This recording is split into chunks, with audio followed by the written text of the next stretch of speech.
Hey everybody, it's Eric from epautos.com, your Libertarian car guy, and we're looking at the new Kia Sedona. This is a second generation Sedona major redo for the new model year. The interesting thing about it is the lengths to which Kia has gone to make it look more like a crossover. You might notice the front end looks very much like the Optima, and I'm going to show you some stuff on the inside here in a minute. And probably the reason for that is that crossovers now are really popular. They pretty much will give you everything that you can get in a minivan except for the sliding doors, and without the stigma, for good or ill, that comes with owning a minivan.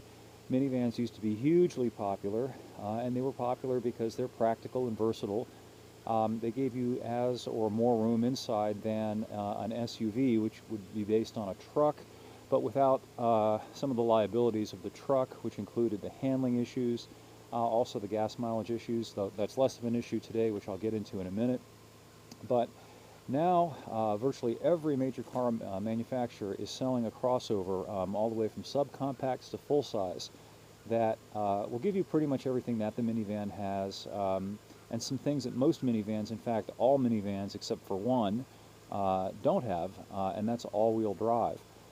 Some of you might remember when all-wheel drive was a pretty common feature in minivans. Well, the only minivan that you can get now that still has all-wheel drive is the Toyota Sienna.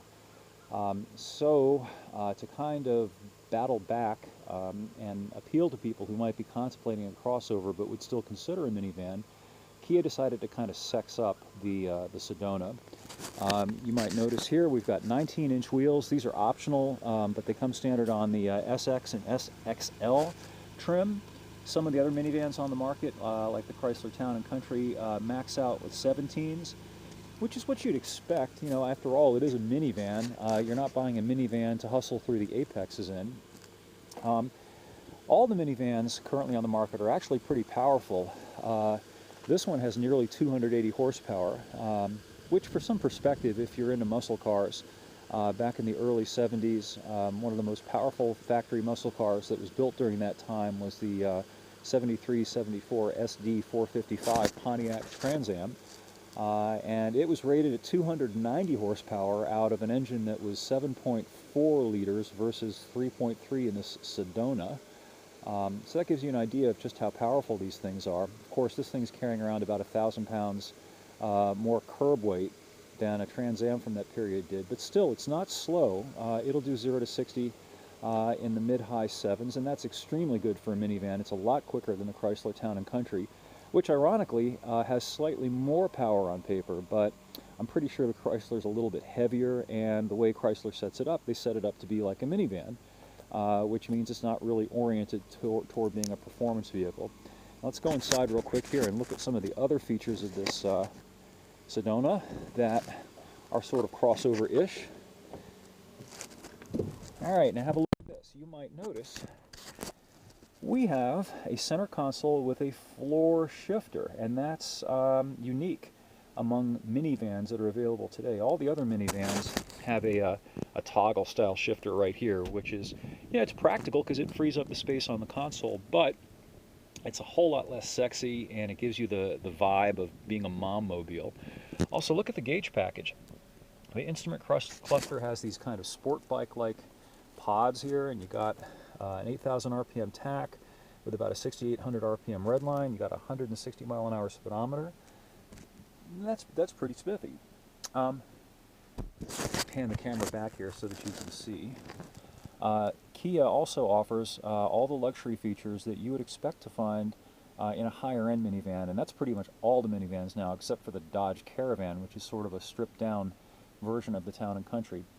In this thing, you can get 7 or 8 passenger seating, and you can get really neat lounge. They call it lounge seating, which is like what you'd find in a Learjet or a Gulfstream, including aircraft-style headrests with wings on them. You can get the drop-down entertainment system. You can get pretty much all the proverbial bells and whistles, including a refrigerated glove box. There's 2 glove boxes here. Nice big storage well. But the Kia is definitely the value buy of the bunch. Some of the other ones are really pricey. For example, the Chrysler Town & Country starts $5 under $30,000. That's its starting price. So you're already at $30,000 with the Chrysler before you add any options whatsoever. The Honda Odyssey and the Toyota Sienna are in the $28,000 range to start, whereas this one is around $26,000, $27,000 to start. So you can get this for significantly less, and of course, being a Kia, it's got the best powertrain warranty, 100,000 miles limited warranty as well. So all in all, you know, it's a pretty competitive vehicle, and if you're still interested in a minivan rather than a sporty crossover, you know, this one's definitely worth a look, I think. The full review will be up shortly at epautos.com. Hope you'll stop by and take a read and let us know what you think. And thanks for viewing, and we will catch up with you on the flip-flop.